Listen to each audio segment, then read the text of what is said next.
Oh, a-update ako ng available na MTB dito sa Roosevelt Bicycle Center ha, kasi ang dami nagtatanong sa akin. Ano ngayon? January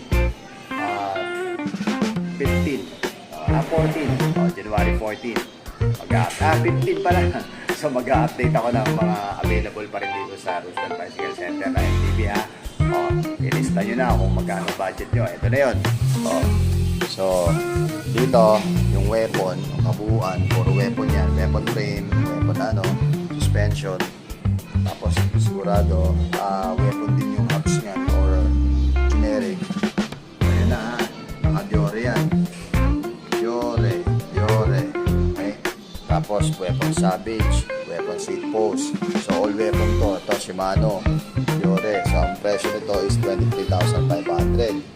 Tapos, ito naman yung Crosta na suspension, Crosta na frame. Tapos, ito yung kabuuan yan. Ay, magkano to? 74 o 40? 14 lang yan.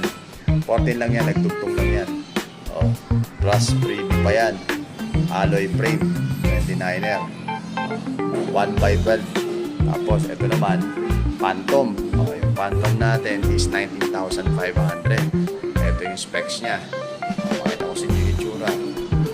Alam mo, pati yung plato niya, kala mo pinggan. Pati itong Crosta. Tapos itong Echelon. Echelon natin, 21,500. Ito yung meron pang Pilipinas kang mahal. Tapos suspension niya, anodized na gold na hindi mo maintindihan. Tapos naka 40mm, 30mm na width ng rim. Tapos yung mga goma niyan, nandun na rin. Hindi ka na magpapalit. Busin mo muna yan.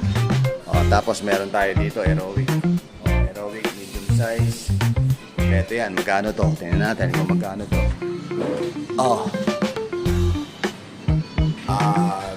12,300. Hindi malinaw, pero kayo na pumunta rito sa Roosevelt Bicycle Center. Bukod dyan, meron pa dito. Ayan, Phantom na ibang kulay. Choose the rise. Tapos, yun naman, MTB din no. Aerowick. Aerowick na 1x setup. Yun pa, yung drinks. Carbon yan. Tapos, yung pa isa. Tapos, itong Mountain Peak. Maganda itong Mountain Peak. So, pili lang kayo dito. Tingnan natin kung magkano presyo ha. Para malaman nyo.